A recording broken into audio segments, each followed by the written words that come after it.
ISR 9 news కి స్వాగతం. కృష్ణా గుంటూరు ఉమ్మడి జిల్లాల గ్రాడ్యుయేట్ ఎమ్మెల్సీ అభ్యర్థి గౌతమ్ రెడ్డి పరిచయ వేదిక కార్యక్రమం పెడ నియోజకవర్గ వైఎస్ఆర్సీపీ పార్టీ కార్యాలయం నిర్వహించారు. ఈ కార్యక్రమంలో గౌతమ్ రెడ్డి మాట్లాడుతూ ఈ కూటమి ప్రభుత్వం ఆంధ్ర రాష్ట్రాన్ని అతలాకుతలం చేసే దిశగా పరిపాలన చేస్తుందని గౌతమ్ రెడ్డి ఆరోపించారు. కూటమి ప్రభుత్వ వైఫల్యాలను కప్పిపుచ్చుకునేందుకే లడ్డూ వివాదాన్ని ఏపీ సీఎం చంద్రబాబు తెరపైకి తెచ్చారంటూ ఆరోపించారు. కూటమి ప్రభుత్వ నాయకుల దేవాలయాలను అడ్డుపెట్టుకుని రాజకీయాలు చేయడం సమంజసం కాదని విమర్శించారు. కూటమి ప్రభుత్వం నెరవేరని పథకాల ఆశ చూపి ప్రజలను మోసం చేసి నట్టెట్ట ముంచారంటూ గౌతమ్ రెడ్డి విమర్శించారు. బాబు సూపర్ 6 పథకాలలో ఏ ఒక్కటి అమలు చేయకపోవడంపై కూటమి ప్రభుత్వం విఫలమైందని విమర్శించారు గౌతమ్ రెడ్డి. మొత్తం ఆంధ్రప్రదేశ్ రాష్ట్రాన్ని అతలాకుతలం చేసినటువంటి ప్రభుత్వం టీడీపీ ప్రభుత్వం, చంద్రబాబు నాయుడు ప్రభుత్వం.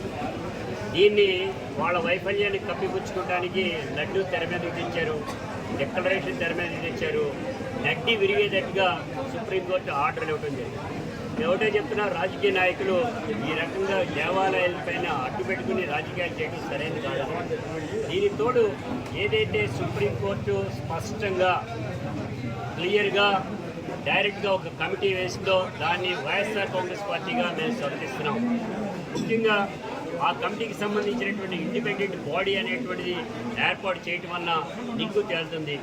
అసలు నెయ్యిలో కల్తీ వచ్చిందా, వచ్చినటువంటి నెయ్యి ఎవరన్నా తిన్నారా, ఆ లడ్డూలో తయారైందా, ఏమిటి వ్యవహారం, ఇవన్నీ కూడా రావాల్సినటువంటి అవసరం ఉంది. లేదంటే కనుక కల్తీ జరిగింది అనేటువంటిది ఏదన్నా కనుక ట్యాంకర్ వస్తే ఆ ట్యాంకర్ని ఇంకా మళ్ళీ తీసుకొచ్చారా, అది ఏ రోజు జరిగింది, ఎప్పుడు జరిగింది అనేటువంటి ఎగ్గు తేల్చడానికి ఈ కమిటీ స్పష్టంగా కనబడతా ఉంది.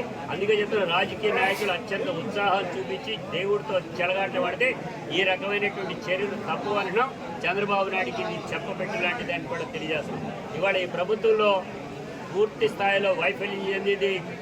వైఫల్యం చెందడానికి కారణం విద్యార్థులు రోడ్డు మీదకి ఎక్కారు, వైద్యులు రోడ్డు మీదకి వచ్చారు, కార్మికులు రోడ్డు మీదకి వచ్చారు, అంగన్వాడీలు రోడ్డు మీదకి వచ్చారు.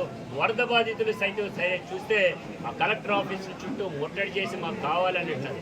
కానీ చంద్రబాబు నాయుడు గారు అమ్మకు ఒడిలో ఇవ్వలా, అమ్మ ఒడిలోనో అమ్మ అకౌంట్లో నిల్లు, అదే అయ్య చేతిలో ఫుల్లు అనేటువంటి పద్ధతులు అనేది తయారు చేశాడు తప్ప మరొకటి కానే కాదు. ఇవాళున్న ఈ పరిస్థితిలో ప్రజానీకం యావత్తు కూడా ఎప్పుడెప్పుడా అనేటువంటి ఎదురు చూస్తూ ఉంది. ఇవాళ పరిస్థితి చూస్తూ ఉంటే చంద్రబాబు నాయుడు గారి మీద పెట్టుకున్నటువంటి ఆశలన్నీ కూడా అడియాసి చేశారని అన్ని వర్గాల ప్రజలు కూడా ఉన్నారని కూడా ఈ సందర్భంగా కూడా తెలియజేస్తున్నారు.